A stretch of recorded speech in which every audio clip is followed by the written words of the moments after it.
Hamid Montal, bonjour. Bonjour. Merci d'avoir accepté notre invitation. Alors je rappelle que vous êtes président de la Confédération nationale du tourisme. Quelques éléments, quelques chiffres avant de commencer notre échange. Le Maroc a dépassé les 18 millions de touristes cette année. C'était déjà le record pour l'année, mais on l'a déjà dépassé. Donc le secteur affiche une dynamique, on va le dire, exceptionnelle. Une recette au total qui a atteint les 113 milliards de dirhams dès octobre, soit plus que l'année précédente. Donc qu'est-ce qui a rendu quelque part ces chiffres possibles cette année ?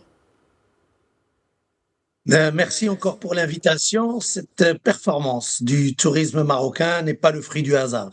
C'est le fruit d'un travail collaboratif, public-privé, sous le leadership de Sa Majesté. Donc le tourisme a fait partie des premiers secteurs qui ont bénéficié d'une vision royale depuis très longtemps et un travail collaboratif public-privé qui donne ses fruits aujourd'hui. Une stratégie offensive du Maroc juste après donc la crise Covid avec des budgets et des moyens importants qui ont été dédiés pour relancer l'activité, mais aussi pour accélérer les performances du Maroc. Alors ça se voit sur, comme vous l'avez dit, sur le nombre des visiteurs, les 18 millions, ça se voit sur les recettes en devises, mais ça se voit aussi sur l'emploi parce que les dernières statistiques montrent que chaque année, le secteur crée 25 000 emplois supplémentaires, ce qui fait au total 800 000 personnes qui travaillent de manière directe dans l'industrie du voyage et de l'hospitalité, et ce sont plus de 3,5 millions de familles qui vivent de ce secteur. Donc c'est un secteur stratégique important, une contribution au PIB également qui est importante. Il faut pas oublier que là, on est passé d'un 6% de PIB à 7,3% en 2024. Donc une contribution au PIB national qui s'améliore. Les clés du succès, d'abord l'aérien. Nous avons prouvé grâce à cette nouvelle feuille de route que lorsqu'on met les moyens en termes d'aérien, en termes de connectivité, ça permet d'atteindre les résultats. La promotion aussi, les moyens consacrés à la promotion, c'est-à-dire qui ont été mis en place, ont prouvé que on pouvait convertir, on pouvait augmenter la croissance, et on est passé sur la croissance à 2 chiffres ces dernières années grâce effectivement à ces moyens qui ont été mis en place par le gouvernement, et on souhaite que ça continue. On l'espère aussi. Et d'ailleurs, on le sait, la Cannes, c'est un catalyseur, j'imagine, sans surprise pour le tourisme. Et les chiffres disent qu'on va accueillir entre 600 000 et 1 million de supporters, de délégations, de professionnels pour cet événement clé. Donc, comment est-ce que le tourisme va essayer de capitaliser sur cet événement au-delà de la période de match pour que ce ne soit pas que des résultats ponctuels, mais plutôt à longue durée ? Pour cette question, le Maroc célèbre l'Afrique, le Maroc contribue au rayonnement de l'Afrique. C'est pour nous, ce n'est pas la Coupe d'Afrique se joue au Maroc, mais ensemble avec tous les pays frères, amis africains, nous offrons au monde un très très beau spectacle. Le Maroc se mobilise pour célébrer les valeurs du sport, la fraternité, célébrer l'amitié africaine, et aussi projeter une image d'une Afrique plus audacieuse. Et on l'a vu, la cérémonie d'ouverture a été un magnifique spectacle. Le spectacle se joue sur la pelouse exceptionnelle, et on a vu que toutes les grandes équipes donc performent parce qu'ils ont des conditions exceptionnelles. Donc le Maroc crée les conditions de la performance pour le Maroc, mais aussi pour l'ensemble du continent. Ça se joue aussi dans les aéroports. Je voudrais saluer tous les efforts qui sont faits par l'ONDA pour améliorer l'accueil des visiteurs africains, mais aussi plus largement les visiteurs qui viennent un peu partout à travers le monde. On voit les efforts, et il faut saluer cette manière avec laquelle l'expérience des visiteurs au niveau des aéroports s'améliore de jour en jour. Et là, il faut qu'on continue et qu'on double d'efforts pour améliorer cette expérience. Tout au long du parcours, les établissements hôteliers font beaucoup d'efforts. On a vu comment l'hospitalité marocaine dans les rues, dans les marchés, dans les médinas, mais aussi dans les stades, cet élan de quelque part festif et de joie partagée entre les visiteurs africains et marocains. C'est absolument magnifique et tout ça, ça contribue définitivement au rayonnement du Maroc comme une terre d'hospitalité, une terre de célébration, une terre de rencontres internationales parce que nous souhaitons voir encore d'autres événements tout au long de l'année, donc d'autres rencontres internationales. Le Maroc a une vraie expertise aujourd'hui. En attendant la Coupe du Monde, ben, il y a d'autres événements qui vont se préparer, qui vont avoir lieu chaque année avec cette même stratégie offensive d'augmenter l'ambition et d'aller chercher les visiteurs de plus en plus loin avec des connectivités aériennes. Donc on attend. Pour parler effectivement la marocaine, je le ressens, qui est un élément clé dans cet écosystème touristique marocain. Et en parlant d'aéroport, parce que je vois que vous insistez dessus, comme je pense aussi est un élément central dans le développement du tourisme au Maroc. Et d'ailleurs, on a eu un chiffre assez important, un nouveau record pour l'aéroport Mohamed V de Casablanca. Cette semaine, il a franchi la barre des 11 millions de passagers. Ça fait 31% en moyenne du trafic national. Est-ce qu'on peut mieux comprendre cette stratégie aéroportuaire? Est-ce qu'on aura plus d'aéroports, on aura plus de liaisons, on aura une meilleure expérience? Donc, de quoi se constitue cette stratégie aéroportuaire? Et aussi, évidemment, elle aura un impact sur le tourisme, mais dans quel sens, on va dire, c'est à moyen terme, à long terme? Le rôle des aéroports est extrêmement important. Bien sûr, c'est la première impression en arrivant au Maroc.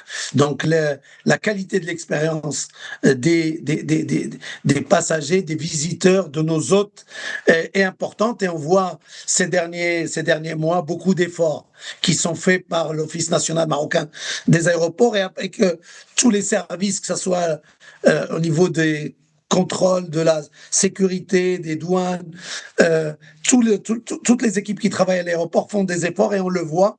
Et il faut qu'on continue pour que ces aéroports soient des aéroports exemplaires. En termes d'investissement, l'Office national marocain des aéroports a annoncé donc des investissements importants pour augmenter les capacités en termes de quantitatif, mais aussi en termes d'investissement sur les équipements pour rendre de plus en plus fluide cette expérience visiteur. Et les aéroports deviennent aujourd'hui des lieux de vie partout dans le monde. Et moi, je suis très content de voir les images, comment l'aéroport devient le premier lieu où on célèbre, on voit cette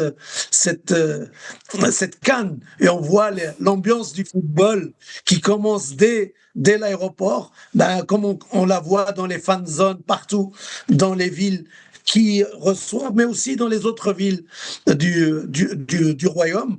Donc, le tourisme est un travail d'équipe et on a besoin de l'ensemble des services. Il faut que l'ensemble de la chaîne de valeur travaille la main dans la main.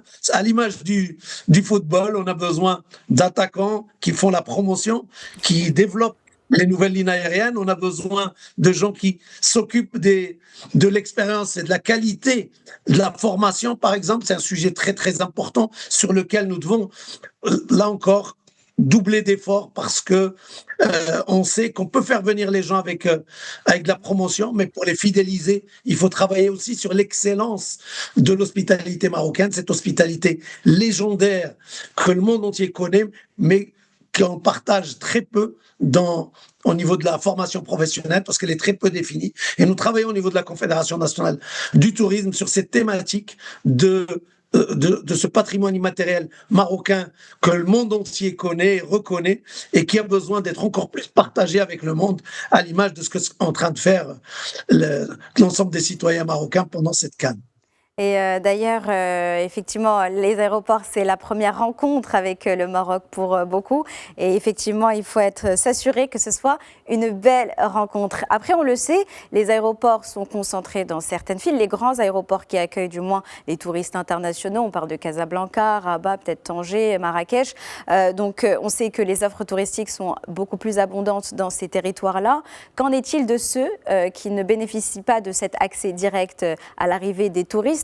Comment faire que l'offre touristique, ou l'investissement touristique bénéficie aussi à d'autres territoires au Maroc et qui ne se concentre pas uniquement dans certaines régions? Pour cette excellente question. Au niveau de la Confédération, notre ambition, c'est bien évidemment une vision élargie pour un tourisme plus inclusif et de s'assurer que l'ensemble des régions du Maroc bénéficient de ce potentiel exceptionnel et de cette activité. Nous sommes au début, le potentiel du Maroc est bien plus important et au départ d'abord de ces aéroports, il est important que l'aéroport Casablanca devienne un véritable hub interne pour, comme vous l'avez dit, les 11 millions qui arrivent à Casablanca, beaucoup doivent partir dans d'autres régions. Si on leur propose plus de connexions internes et la connectivité est la clé du succès vers les différents, vers Drahat Filelt, vers l'Oriental, vers d'autres régions, ben, ils vont bénéficier un peu plus. Il faut faire la même chose au niveau de l'aéroport de Marrakech, qui est le premier aéroport aujourd'hui touristique du Maroc. Cet aéroport-là, ben, il doit être plus connecté avec les autres régions pour offrir la possibilité aux gens qui viennent à Casablanca, qui viennent à Marrakech ou à Agadir, la possibilité de découvrir les autres régions. Donc, première solution, c'est les vols internes. Mais aussi, on l'a démontré par la feuille de route, quand on met des connexions directes, des vols point à point, nous sommes persuadés qu'aujourd'hui on a un produit qui s'améliore dans toutes les régions du Maroc, à la fois dans le sud marocain, mais aussi au nord, comme des régions comme l'Oriental ou comme Tanger, Tétouan, la Hoceima, ben, il faut continuer à renforcer les liaisons point à point, renforcer la promotion pour que l'ensemble des régions puissent bénéficier de ce développement touristique et du potentiel de cette industrie qui effectivement peut contribuer beaucoup plus aux défis économiques et sociaux de notre pays. Même à l'intérieur des régions, une région à Marrakech, il ne faut pas un Marrakech à deux vitesses. Nous devons travailler avec les élus, les autorités, pour que l'ensemble des provinces autour puissent bénéficier de l'activité de Marrakech, mais on doit travailler aussi pour l'ensemble des régions pour permettre, parce que ce secteur, il est capable, il peut le faire, c'est-à-dire créer de l'espoir là où d'autres secteurs ne peuvent pas aller. Il peut créer des emplois dans les villages de montagne, dans le désert, dans les grandes villes, mais aussi dans les petites, dans les villages. Donc c'est cette capacité qu'a l'industrie du voyage et de l'hospitalité de créer des opportunités d'emploi dans l'ensemble des régions du royaume, condition de se donner les moyens en termes de connectivité aérienne, en termes de moyens de promotion, et puis l'accompagnement des investissements. Et on le sait, le Maroc a énormément de choses à offrir, bien sûr, sa culture, son hospitalité, son histoire, ses infrastructures, ses paysages aussi. Parfois des paysages qui sont difficiles d'accès, qui sont inconnus. Il y a aussi un pan du tourisme qu'on appelle l'écotourisme ou le tourisme durable. Est-ce que la Confédération, y porte un œil particulier? Est-ce qu'il y a des axes que vous souhaitez encore plus développer pour que justement ces régions-là, qui sont encore magnifiques et parfois peu explorées, peuvent bénéficier de l'élan économique tout en visibilisant leur territoire? Une feuille de route que nous avons construite avec le gouvernement la main dans la main, cette feuille de route, elle prévoit justement 9 filières à développer pour permettre de passer d'un raisonnement par produit, un raisonnement par expérience. Et on y trouve justement ce type d'innovations qui sont très, très importantes, qui correspondent à une évolution des attentes des voyageurs. Donc, le développement de l'écotourisme est un élément très, très important.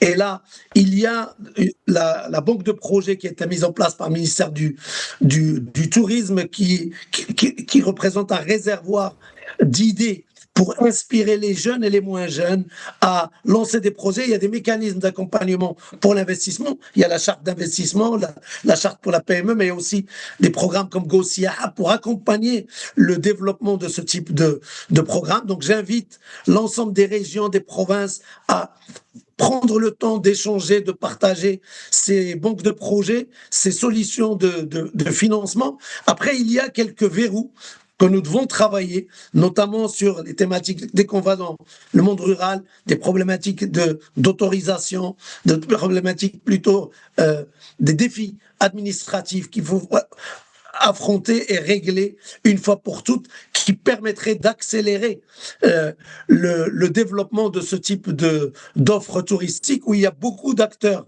qui souhaitent les développer, mais il reste encore quelques verrous en termes de procédures administratives qu'il faut lever ou faciliter. Et en parlant d'offres touristiques, aujourd'hui, l'idée ou la stratégie du tourisme au Maroc, c'est d'avoir une temporalité sur toute l'année, un tourisme sur 365 jours. C'est ce qu'a annoncé il y a quelques jours la Société marocaine d'ingénierie touristique. Est-ce que cet objectif-là, parce qu'on le sait, peut-être le Maroc a cette image de pays du soleil, on vient plus pour l'été, on vient plus pour des événements ponctuels. Est-ce qu'aujourd'hui, le Maroc a les moyens de proposer une offre qui réponde à cette ambition d'avoir un tourisme sur 365 jours, donc toute l'année? Au niveau de la SMIT, moi, je voudrais d'abord signaler et reconnaître l'accompagnement qui a eu lieu pour la rénovation des établissements touristiques. Les programmes comme Cap Hospitalité ont été un véritable succès. D'ailleurs, les professionnels du tourisme aimeraient voir le programme se prolonger parce qu'il y a beaucoup d'établissements qui ont bénéficié de ce programme, mais il reste encore beaucoup d'autres qui aimeraient en bénéficier. Je pense que c'est des bons mécanismes pour stimuler l'investissement et la mise à niveau des établissements touristiques, en particulier dans ces régions dont vous avez parlé, parce que ce programme a permis la rénovation d'établissements dans des régions comme Drat Filelt, mais aussi dans toutes les régions du royaume. Donc on aimerait le voir se prolonger au-delà de 2025.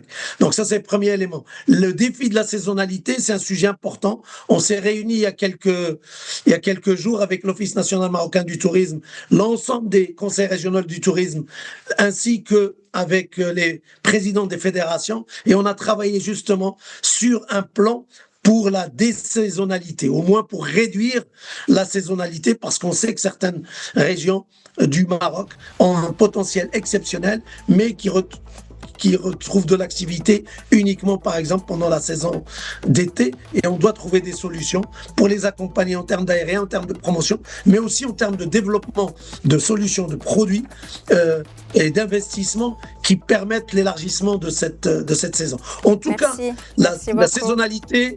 D'autres destinations ont pu régler le problème. J'ai confiance dans notre potentiel à le faire. Merci à vous. Merci. On a confiance aussi en toute la stratégie du tourisme marocain. Merci beaucoup, Monsieur Hamid Bentaj. Je rappelle que vous êtes président de la Confédération nationale du tourisme. Merci infiniment pour toutes vos précisions.